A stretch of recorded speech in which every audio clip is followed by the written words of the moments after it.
Welcome दोस्तों, मैं भूपेश पांडे आप सबका स्वागत करता हूं मेरे चैनल EZ क्लासेस में।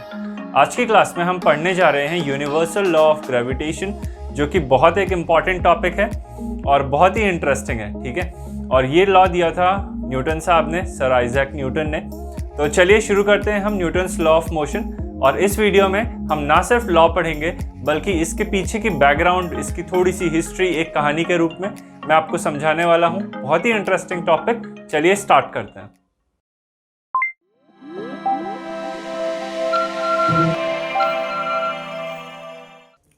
तो यूनिवर्सल लॉ ऑफ ग्रेविटेशन, जिसे हम गुरुत्वाकर्षण का नियम भी कहते हैं, अब देखिए सर आइजैक न्यूटन ने दिया था। और ये लॉ क्या है, पहले आप स्टेटमेंट देखिए, उसको समझते हैं हम डायग्राम के तरीके से, और फिर मैं आपको इसकी बैकग्राउंड हिस्ट्री बताता हूं। Every body in universe attracts every other body with a force which is directly proportional to the product of their masses and inversely proportional to the square of the distance between them. ये है हम आपका law of gravitation and the direction of this force is along the line joining the center of the two bodies. अब इसका मतलब क्या होता है? सर न्यूटन कहते हैं कि दुनिया में हर एक बॉडी, यूनिवर्स में, यूनिवर्स मतलब पूरे ब्रह्मांड में, ठीक है, यूनिवर्स में हर एक बॉडी अट्रैक्ट करती है हर एक दूसरी बॉडी को। हर एक बॉडी हर एक दूसरी बॉडी को अट्रैक्ट करती है। Can you imagine? जैसे फॉर एग्जांपल मैं यहाँ हूँ, ये जो कैमरा मेरे सामने है, इट अट्रैक्ट्स मी, या मेरी बॉडी इस कैमरे को अट्रैक्ट करती है and camera attracts this body. ये marker it attracts me and my body attracts this camera, this marker. ठीक है, उसी तरह दुनिया की हर एक चीज़, मतलब मैं यहाँ बैठे बैठे मार्स को भी अट्रैक्ट कर रहा हूँ और मार्स वहाँ पर से मुझे अट्रैक्ट कर रहा है। ठीक है, मून अर्थ के बीच में जो अट्रैक्शन चल रहा है, सन अर्थ के बीच में अट्रैक्शन चल रहा है, ठीक है, प्लैनेट्स के बीच में, स्टार्स के बीच में, माइन्यूट से माइन्यूट चीज़ों के बीच में। ठीक है, तो दुनिया की हर एक बॉडी दुनिया की हर एक दूसरी बॉडी को अपनी तरफ अट्रैक्ट कर रही है एक पुल से, एक फोर्स ऑफ अट्रैक्शन से, और इस फोर्स ऑफ अट्रैक्शन को ग्रेविटेशनल फोर्स ऑफ अट्रैक्शन कहते हैं। ठीक है, न्यूटन के दिमाग में ये चीज़ आई कैसे? आप सब ने पढ़ा भी होगा कि न्यूटन एक बार अपने गार्डन में बैठे थे और एक सेब पेड़ से टूटता है और अर्थ पे गिरता है। तो न्यूटन ने जब वो देखा, जब वो ऑब्जर्व करा कि जो सेब है वो पेड़ से टूटता है और अर्थ पे गिरता है, तो उनके दिमाग में ये बात आई कि अर्थ और सेब के बीच में कुछ तो ऐसा फोर्स लगा होगा, कुछ तो ऐसा हुआ होगा कि ये सेब जो टूटा वो वहीं पे नहीं रह के वो नीचे की ओर गिरा होगा। बिकॉज न्यूटन का फर्स्ट लॉ ऑफ मोशन ये कहता है, उन्होंने पहले ये नियम दिया था फर्स्ट लॉ ऑफ मोशन, जिसमें उन्होंने ये बोला था कि कोई भी बॉडी अपने स्टेट ऑफ रेस्ट और मोशन को मेंटेन करके रखेगी जब तक उस पर कोई एक्सटर्नल फोर्स ना लगाओ। ठीक है, तो उनके दिमाग में ये आया कि ये स्टेशनरी एप्पल था, इस पर कुछ तो फोर्स लगा होगा कि ये मोशन करा और इसने, और ये टूवर्ड्स द अर्थ आके गिरा। ठीक है, तो फिर उन्होंने आगे ये सोचा कि क्या यही फोर्स रीज़न है कि हमारे प्लैनेट्स सन के चारों ओर घूम रहे हैं, या जो मून है वो अर्थ के चारों ओर घूम रहा है। ठीक है, तो उन्होंने ये आइडिया लगाने की कोशिश करी। तो उन्होंने ये सोचा कि क्या यही रीज़न है, क्या ये सेम रीज़न है जो कि सारे प्लैनेट्स को स्टार से, ठीक है, या मून को प्लैनेट से, सैटेलाइट्स को प्लैनेट से अटैच करके रखता है या उनको बाइंड करके रखता है? क्या ये वही फोर्स है, क्या ये सेम फोर्स है जो कि कहीं और भी लग रहा है? ठीक है, तो ये उनके दिमाग में आइडिया आया। फिर उन्होंने कुछ एक्सपेरिमेंट किए, कुछ फाइंडिंग्स करी, और वो एक बहुत ही शानदार लॉ पे पहुंचे। ठीक है, और वो बोलते हैं कि हाँ ये वही फोर्स है। ठीक है, अब वो हम किस तरह से वो पहुंचे वो हम आपको अभी बताएंगे। तो यूनिवर्स की हर एक बॉडी, यूनिवर्स की हर एक बॉडी अट्रैक्ट करती है। Gravitational force is always attractive, ये आप याद रखिएगा। ग्रेविटेशनल फोर्स हमेशा अट्रैक्टिव नेचर का होता है। ठीक है, every body in universe attracts every other body, हर एक दूसरी बॉडी को विद अ फोर्स, एक फोर्स के साथ जो कि डायरेक्टली प्रोपोर्शनल है। डायरेक्टली प्रोपोर्शनल मतलब डायरेक्टली डिपेंडेंट है। ठीक है, डायरेक्टली डिपेंडेंट है। डायरेक्टली डिपेंडेंट मतलब अगर एक चीज बढ़ेगी तो दूसरा भी बढ़ेगा। फॉर एग्जाम्पल, आप दुनिया में आप मार्केट में टॉफ़ी लेने जाते हो। ठीक है, एक टॉफ़ी सपोज कर लीजिए 2 रुपए की है, तो अगर आप 4 टॉफ़ी लोगे तो आपको 8 रुपए देने पड़ेंगे, 5 टॉफ़ी लोगे तो 10 रुपए देने पड़ेंगे। तो the price of the toffee is directly dependent on the quantity of the toffee you bye.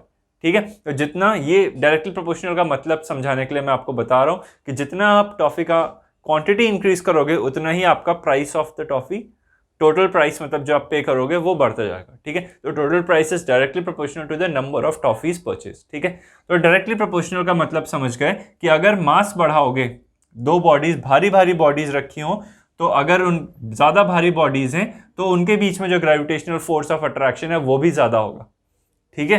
तो डायरेक्टली प्रोपोर्शनल कौन, ये force is directly proportional to the product of their masses and inversely proportional to the square of the distance between them. Inversely proportional का मतलब होता है अगर एक चीज बढ़ाओगे तो दूसरी चीज घट जाएगी, ठीक है। फॉर एग्जाम्पल मैं यहां से सपोज कर लीजिए दिल्ली को जा रहा हूं, ठीक है, मैं अपने घर से दिल्ली की तरफ को जा रहा हूं, तो जितना ज्यादा मेरा डिस्टेंस होगा, जितना ज्यादा मेरा टाइम ऑफ ट्रैवल होगा, जितना ज्यादा मेरा टाइम ऑफ ट्रैवल होगा उतना कम दिल्ली और मेरे बीच का डिस्टेंस होगा। समझ गए ना, दिल्ली सिटी और मेरे बीच का डिस्टेंस कम होता चला जाएगा जैसे जैसे मेरा टाइम ऑफ ट्रैवल बढ़ता चला जाएगा, क्योंकि मैं दिल्ली को जा रहा हूँ। दिल्ली और मेरे बीच में जो डिस्टेंस है वो इनवर्सली प्रोपोर्शनल है to my time of travel. जितना ज़्यादा मैं टाइम ऑफ ट्रैवल करूंगा उसके इनवर्सली प्रोपोर्शनल है। मेरा टाइम ऑफ ट्रैवल बढ़ेगा तो मेरी वो डिस्टेंस घट जाएगी, ठीक है। तो ये इनवर्सली प्रोपोर्शनल मतलब अगर एक चीज़ बढ़ाओगे तो दूसरी चीज़ घटती चली जाएगी, जितना ज़्यादा एक चीज़ को बढ़ाओगे उतना ज़्यादा दूसरी चीज़ घट जाएगी, ठीक है। तो this force of gravitation is directly proportional to the product of masses and inversely proportional to the square of the distance between them.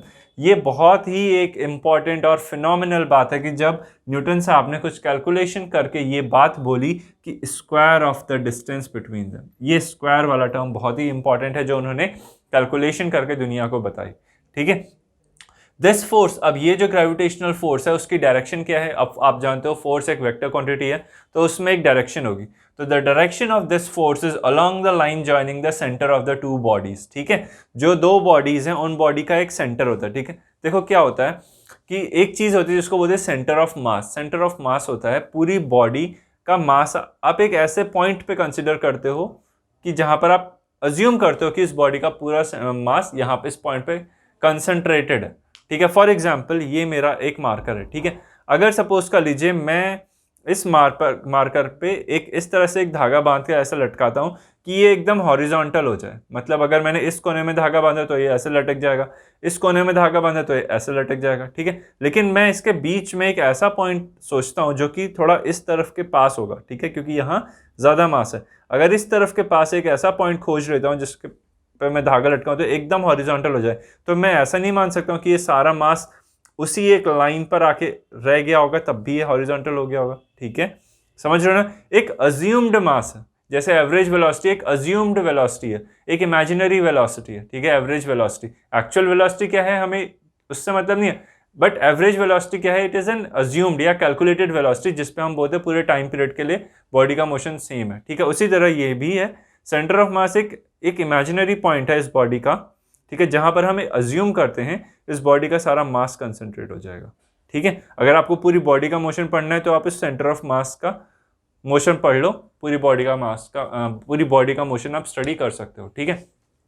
तो the direction of this force is along the line joining the centre of the two bodies. मैंने बहुत सारी theory आपको बता दी, बहुत सारी चीजें बताई। अब देखिए इसका डायग्रामेटिक रिप्रेजेंटेशन, ठीक है। सपोज कर लीजिए हमारे पास दो बॉडीज हैं, एक बॉडी है जिसका मास है m1, ठीक है, और दूसरी बॉडी का मास है m2, ठीक है। यहाँ पे डायग्राम में मैं आपको शो कर रहा हूँ कि ये बॉडी छोटी है, ये बॉडी बड़ी है। एक्चुअल सिचुएशन में ये भी बड़ी हो सकती है, ये छोटी हो सकती है, या दोनों बराबर मास के भी हो सकते हैं, ठीक है। कोई भी सिचुएशन हो सकती है, इसलिए generalise m1 kg and m2 kg, ठीक है। कौन बड़ा है कौन छोटा है इससे मतलब नहीं है, कोई भी बड़ा कोई भी छोटा हो सकता है, ठीक है। तो दो बॉडीज हैं जिनका मास m1 एंड m2 है और उनके बीच का दूरी इज डिस्टेंस। अब एक बात का ध्यान रखना, this distance is not the distance from this point to this point. इन दोनों पॉइंट के बीच का डिस्टेंस नहीं है, ये जो d लिखा है मैंने, ये दोनों बॉडीज का सेंटर टू सेंटर डिस्टेंस है, ठीक है। बॉडी के सेंटर ऑफ मास से बॉडी के सेंटर ऑफ मास तक के बीच का डिस्टेंस है d, बिकॉज इस बॉडी का सारा मास हम कंसंट्रेट करके मान सकते हैं कि इसके सेंटर ऑफ मास पर है और इस बॉडी का सेंटर यहाँ पर है, ठीक है। तो बॉडी का सेंटर और सेंटर टू सेंटर हमने एक डैश्ड लाइन से ज्वाइन कर लिया, जो कि आप देख रहे हो, ठीक है। तो अगर दो बॉडीज हैं, एक का मास m1 एक का मास m2, उनके बीच का डिस्टेंस है d, तो जो फोर्स होगा that is proportional to, that is proportional लिख रहा हूं तो डायरेक्टली और इनवर्सली मैं दोनों लिखूंगा, ठीक है। That is proportional to m1 into m2। देखो जैसे ही आप m1 बढ़ाओगे तो भी इनके बीच का फोर्स बढ़ जाएगा, और m2 को बढ़ाओगे तो भी बीच का फोर्स बढ़ेगा, और दोनों को बढ़ाओगे तो भी इनके बीच का फोर्स बढ़ जाएगा, ग्रेविटेशनल फोर्स। ठीक है, तो that is directly proportional to m1 and m2 and inversely proportional to square of the distance between them. ठीक है, मतलब अगर आपने डिस्टेंस उनके बीच का बढ़ाया तो उनके बीच का फोर्स ऑफ अट्रैक्शन नीचे हो जाएगा या कम हो जाएगा। ठीक है, आप कुछ ऐसे भी इसको अज्यूम करो कि सपोज कर लीजिए मैं एक पार्टी में गया, ठीक है, और आप भी उस पार्टी में गए, और सपोज कर लीजिए मैं थोड़ा स्ट्रिक्ट टाइप का हूँ और आप मुझसे बहुत डरते हो। ठीक है, तो आप उस पार्टी में गए, मुझसे पहले पहुँच गए और आप बहुत मस्ती वस्ती कर रहे थे, तो लेकिन आपके एक दोस्त ने बोला कि देखो वो भूपेश सर आने वाले हैं पार्टी में। ठीक है, और आप मुझसे थोड़ा डरते हो, सपोज कर लो। ठीक है, तो क्या होगा, जैसे ही मैं उस पार्टी में एंटर करूंगा आप एकदम सीधे साधे बच्चे एकदम चुपचाप बन जाओगे। ठीक है, थोड़ा कम बोलोगे, शरारत कम। ठीक है, एकदम यस सर, ओके सर, ऐसा करोगे एक्टिंग।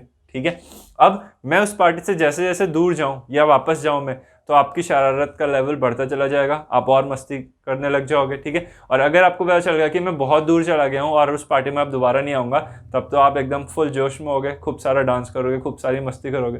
ठीक है, तो मेरा influence on you decreases as my distance from you increases. ठीक है, जैसे टीचर क्लास में आती है तो बच्चे एकदम शांत, टीचर जाती है तो थोड़ा बहुत शैतानी, यू नो इट वेल। ठीक है, तो वैसे तो जो फोर्स ऑफ अट्रैक्शन है, जो फोर्स ऑफ ग्रेविटेशन है, वो भी डिस्टेंस के स्क्वायर पे डिपेंड करता है। ये इंपॉर्टेंट बात थी जो न्यूटन साहब ने बोली कि square of the distance between them and product of the masses.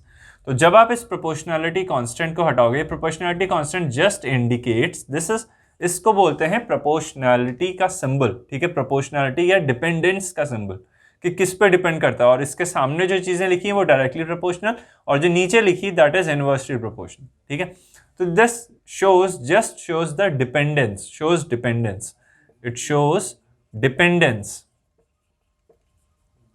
Dependence. ठीक है, निर्भरता। तो जब आप इस डिपेंडेंस इसको हटाते हो तो आप एक कांस्टेंट जोड़ते हो। ठीक है, कांस्टेंट एक लगाते हो। ठीक है, तो F becomes equal to G m1 into m2 upon d square. ठीक है, this G is a constant, constant मतलब एक नंबर होगा, एक नंबर होगा। ठीक है, फॉर एग्जाम्पल, अब ऐसा क्यों कर रहे हैं, फॉर एग्जाम्पल देखो, जो फोर्स ऑफ ग्रेविटेशन होगा वो प्रोडक्ट ऑफ मासेस के डायरेक्टली प्रोपोर्शनल एंड डिस्टेंस के स्क्वायर के इनवर्सली प्रोपोर्शनल। ठीक है, इतना आप फैक्टर कैलकुलेट करो। अब उसके 2 टाइम्स 3 टाइम्स 4 टाइम्स कुछ भी टाइम्स आपका एक्चुअल फोर्स होगा। ठीक है, तो समझ गए ना, दिस इज अ कांस्टेंट, एक नंबर है। ठीक है, दिस इज अ कांस्टेंट, एक नंबर है, और ये मल्टीप्लाई होता है इस पूरे कैलकुलेशन से, m1 m2 upon D square के कैलकुलेशन से मल्टीप्लाई होता है, एंड इसको मल्टीप्लाई करके आपको एक्चुअल फोर्स ऑफ ग्रेविटेशन पता चलती है इस फॉर्मूले से। ठीक है, F equal to G m1 m2 upon D square, this is the main formula to exactly find the gravitational force between any two bodies of masses m1 m2 separated by distance d in universe. ठीक है, तो ये formula दिया था Newton साहब ने, और value of G जो है, इस G को बोलते हैं यूनिवर्सल ग्रेविटेशनल कांस्टेंट। ठीक है, ये एक नंबर है यूनिवर्सल ग्रेविटेशनल कांस्टेंट, जिसकी वैल्यू पूरे यूनिवर्स में कांस्टेंट रहती है। दिस इज यूनिवर्सल कांस्टेंट, पूरे यूनिवर्स में इस कांस्टेंट, इस नंबर की वैल्यू फिक्स रहती है, एंड इसकी वैल्यू होती है 6.674 इंटू 10 की पावर -11 न्यूटन मीटर स्क्वायर पर केजी स्क्वायर। ठीक है, ये इस कांस्टेंट की वैल्यू है, और ये वैल्यू बहुत ही छोटी है, बिकॉज 10 की पावर -11, आप जानते हो 10 की पावर -1 का मतलब होता है 1/10, 10 की पावर -2 का मतलब होता है 1/100। ठीक है, तो 10 की पावर -11 मतलब 1 के आगे 11 जीरोस और माइनस लगा है, मतलब डिवीजन में, तो ये बहुत ही एक छोटा नंबर होगा, जिससे आप इसको मल्टीप्लाई करते हो तो आपको फोर्स ऑफ ग्रेविटेशन पता चलता है। मैं एक फैक्ट की बात आपको बताता हूं, जो फोर्स ऑफ ग्रेविटेशन होता है, दुनिया में जितने भी बेसिक फोर्सेस होते हैं, ठीक है, 4 टाइप के बेसिक फोर्सेस होते हैं, तो जो फोर्सेस होते हैं उनमें gravitational force is the weakest kind of forces that acts between the two bodies, ठीक है।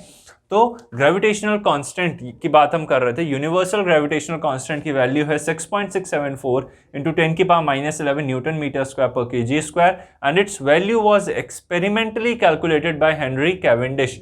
हेनरी कैवेंडिश एक और साइंटिस्ट थे, ध्यान रखिए। उन्होंने इस वैल्यू जी, इसकी जो जी है यूनिवर्सल ग्रेविटेशनल कांस्टेंट, उसकी वैल्यू दी। और आपको जान के ये बहुत ही एस्टॉनिशमेंट होगा, बहुत ही सरप्राइज होंगे कि ये वैल्यू उन्होंने न्यूटन साहब के इस लॉ को देने के लगभग 100 साल के बाद, ठीक है, मतलब एक लंबे टाइम के बाद ये वैल्यू कैलकुलेट करने में वो सक्सेसफुल रहे बाय एन एक्सपेरिमेंट, ठीक है। तो न्यूटन साहब ने ये बहुत इंपॉर्टेंट बात बताई थी कि लॉ ऑफ ग्रेविटेशन क्या है, एक फॉर्मूला दिया था जिसके जरिए हम ग्रेविटेशनल फोर्स कैलकुलेट कर सकते हैं between any two bodies of masses m1 and m2, ठीक है, separated at a distance d।